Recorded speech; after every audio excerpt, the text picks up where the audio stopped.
नंदलाल मेरो है। बोलिए शंकर भगवान की। तो मैं कहां तक पहुंचा था? बाबा तक ने। अच्छा, तो पंडित जी को बतला दिए शंकर भगवान ने, बाबा का नाम विष्णु, चलो विवाह की प्रक्रिया शुरू करो। तो पंडित जी मंत्र पढ़ने लगे, कुछ देर के बाद फिर चुप हो गए। तो शंकर भगवान कहते, क्या इसके बाद भी किसी बाबा का नाम बतलाना है? फिर चुप हो जाते हो। तो पंडित जी ने कहा, बस दूल्हे अंतिम बार, एक बार अपने परबाबा का नाम बोल दीजिए, तब फेरे लगाने वाला कार्य शुरू हो जाएगा। तो शंकर भगवान कहते, अब तीसरा तो कोई है नहीं, तीसरा तो कोई है नहीं। तो शंकर भगवान कहते, सुनो पंडित, बाप का नाम बिरंची, बाबा का नाम विष्णु, और उन दोनों का बाप मैं हूं। हो गया ना परबाबा? बियाह कराना कराओ, नहीं तो मैं चलता।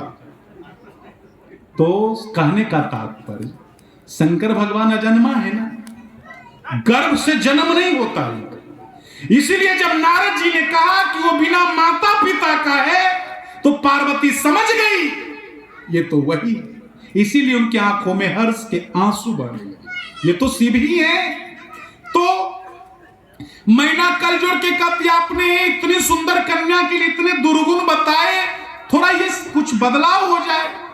नारद जी कहते, कोई परिवर्तन होने वाला नहीं है, क्योंकि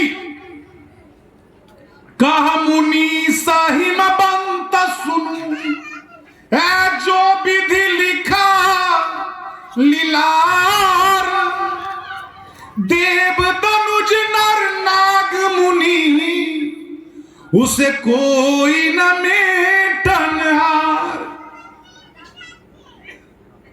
अरे विधाता ने जो माथे में लिख दिया ना, उसे कोई मिटा नहीं सकता। हाँ, ये सारे दुर्गुण शिव के पास है। और मैं जैसा कहूं वैसा आपकी पुत्री करे, जंगल में जाकर तपस्या करे, तो ये जो दुर्गुण है वो सद्गुण में बदल जाएंगे। कहो अपनी बेटी को जंगल में जाकर तपस्या करने के लिए, तो मैना का इतनी छोटी अवस्था में, इतनी छोटी उम्र में मैं कहूं तपस्या करने के लिए, तो नारद जी कहते, कन्या की भलाई चाहते हो तो कहना ही होगा। तो बेचारी मैना जाती है पार्वती को कहने के लिए। अब बेचारी पार्वती पहले से तैयार है। पार्वती जो ही मां पहुंची ना, तो पार्वती कल जोड़ के कहती है, मां आज रात्रि में एक ब्राह्मण ने मुझे स्वप्न दिया कि बेटी पार्वती तू तप करने जंगल चली जा पति को प्राप्त करने के लिए। तो मां मैं जंगल चली जाऊं पति को प्राप्त करने के लिए, तपस्या करने के लिए? मां जो बात मां को कहनी थी बेटी ने कह दिया, मां के हृदय से भार हल्का हो गया। तो सती पार्वती अब पति को प्राप्त करने के लिए जंगल का रास्ता पकड़ती है। देखा जाए, पति को प्राप्त करने के लिए जंगल का रास्ता पकड़ती है। उन्होंने जंगल में जाकर तपस्या प्रारंभ किया।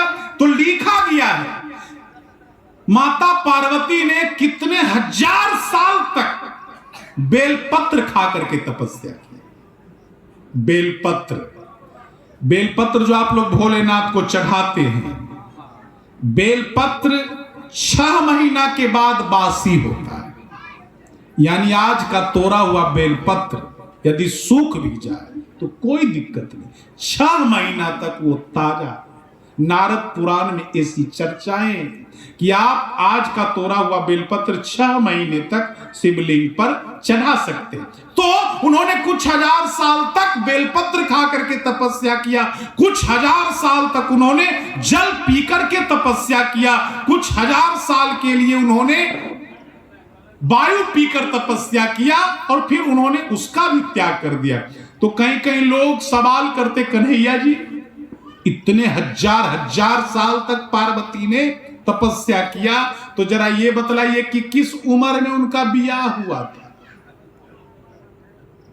अब देखिए, दिमगर आदमी का कमी है, दिमाग वाला तो सब जगह है, बाल्टी तो सब जगह भरा हुआ है।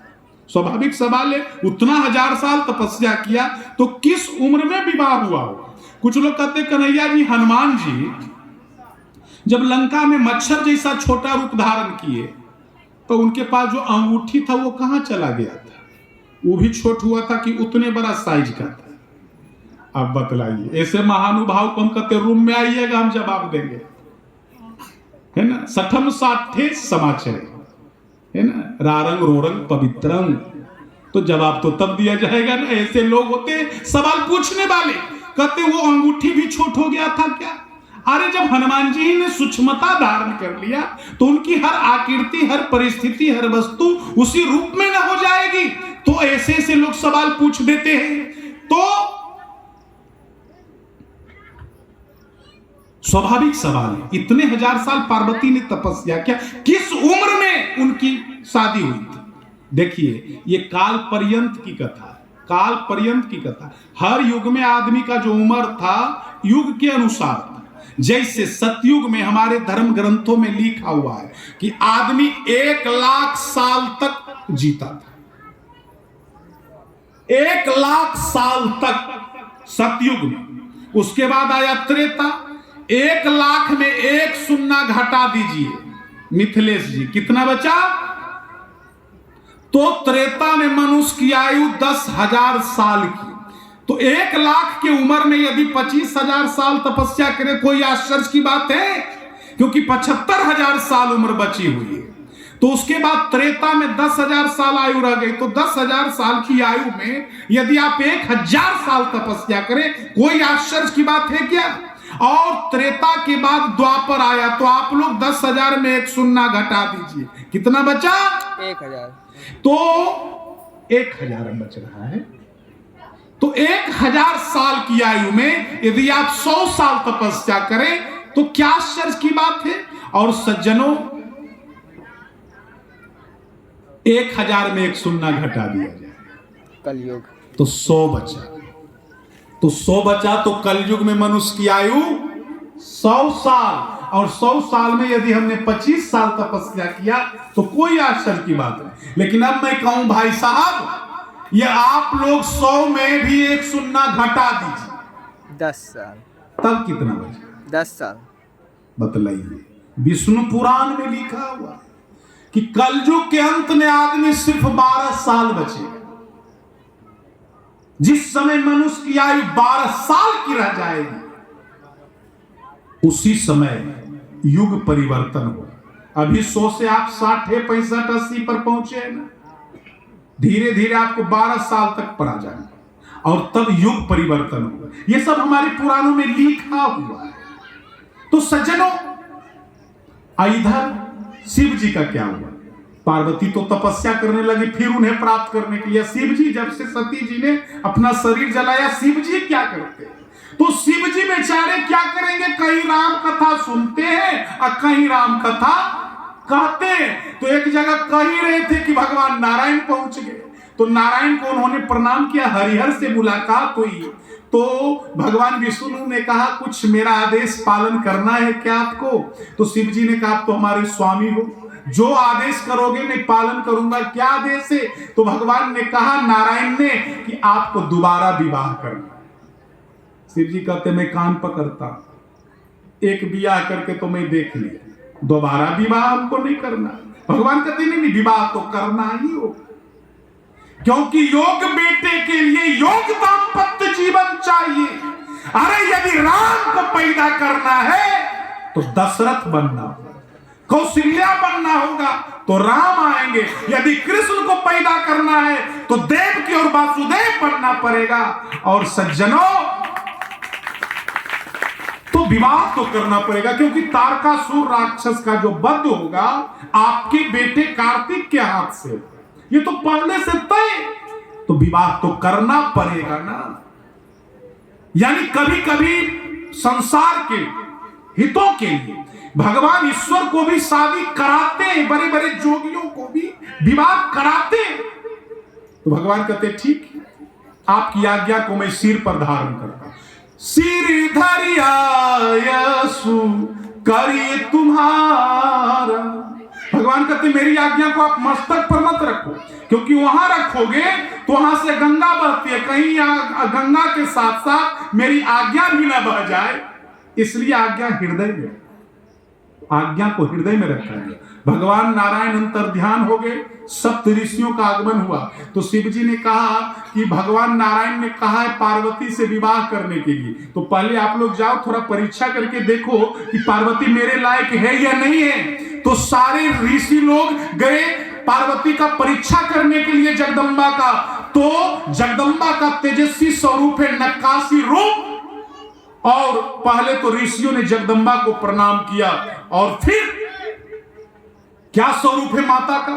ऋषि न गौरी देखी तह कैसी, मूर्ति मंता तपस्या जैसी। और प्रणाम करने के बाद अब तो परीक्षा लेना है ना। तो सप्त ऋषि कहते हैं, हे बेटी, इतनी छोटी उम्र में किसके लिए तपस्या कर रही हो? पार्वती कहते नहीं बताऊंगी, मेरा मजाक उड़ाओगे। सप्तऋषि कहते नहीं बेटी बताओ, मैं मजाक नहीं करूंगा। तो पार्वती कहती है, मैं निष्काम निष्प्रिय निर्दोष निरहंकार भगवान शिव को पति के रूप में प्राप्त करने का संकल्प किया है। मैं असत्य को सत्य करना चाहती हूं। अरे बिना पंख के उड़ा नहीं जाता, मैं बिना पंख के उड़ना चाहती हूँ। मैं समुद्र में दीवार बनाना चाहती हूँ। मैं महादेव को पति के रूप में प्राप्त करने के लिए तपस्या करती हूं। तो ऋषियों ने कहा, ऐसा ज्ञान तुझको किसने दिया उस भिखमंगे से ब्याह करने का? तो पार्वती जी कहती है, नारद जी, नारद हमारे गुरु है। तो सप्त ऋषियों ने कहा, वो भिखमंगा स्वयं भिखमंगा है और दूसरों को भी भिखमंगा करेगा। ये सब काम मत करो, शिव के लिए तपस्या मत करो। अरे विष्णु है ना लड़का, अरे महादेव तो अवगुणों का भंडार है ना। लिखा हुआ है, महादेव अवगुण भवन विष्णु सकल गुण धाम, जेहि कर मन राम सन तेहि सन काम। महादेव अवगुणों का भंडार, विष्णु गुणों का भंडार। तो पार्वती कहती है, अरे प्रेम में जिसके साथ मन मिलता है ना, तो उसके गुण और अवगुण का विचार नहीं किया जाता है, जहां विशुद्ध प्रेम होता है। इसलिए हे सप्तऋषि, मैं मैना पुत्री पार्वती ये संकल्प लिया है, जन्म कोटि लगी रगर हमारी, बरन तो शंभु रहवा कुआरी। मैं जन्म लूंगी मरूंगी, जन्म लूंगी मरूंगी, और जब शिव मिलेंगे तो मैं शांति का अनुभव करूंगी। पार्वती परीक्षा में पास हो गई। सप्तऋषि ने आशीर्वाद दिया, बेटी मैं परीक्षा के लिए आया था, तेरी तपस्या पूर्ण हुई, तेरे पिता बुलाने के लिए आए, तो तू घर चली जाना हट छोड़ करके। और सप्तऋषि पहुंचे भगवान भोलेनाथ के पास। तो पूछा शिव जी ने, क्या परीक्षा की आप लोगों ने, क्या देखा पार्वती में? तो सप्तऋषि जब पार्वती के विशुद्ध प्रेम की कथा शिव को सुनाने लगे ना, तो शिव जी समाधि में चले गए। जो ही समाधि में गए, उसी समय संसार में तारकासुर नाम का राक्षस पैदा हुआ, जो सारे दैवी समाज को नष्ट करने लगा, भ्रष्ट करने लगा। सारे देवता ब्रह्मा जी से जाकर प्रार्थना करते हैं, तारकासुर से बचाओ। तो ब्रह्मा जी ने कहा, इसका वध कार्तिक के हाथों से है, और कार्तिक के पिता का अभी तक विवाह नहीं हुआ है। पहले उसका तपस्या भंग कराओ और मैं विवाह कराऊं।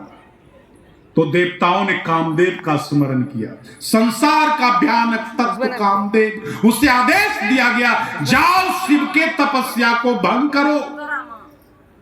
कामदेव जब धरती पर उतरा ना और अपने काम का प्रभाव डालना शुरू किया, तो दुनिया में कोई नहीं बचा जो काम के अधीन ना हुआ। अरे एक नदियां दूसरे नदियों से मिलने लगी, एक वृक्ष दूसरे डालियों से लिपटने लगे, और विश्वामित्र जैसे ऋषि 5000 वर्ष तपस्या करके मेनका के पीछे दौड़ते हुए नजर आते। अरे व्यास के पिता पराशर मत्स्यगंधा के रूप पर मोहित हो जाते। कोई धीरे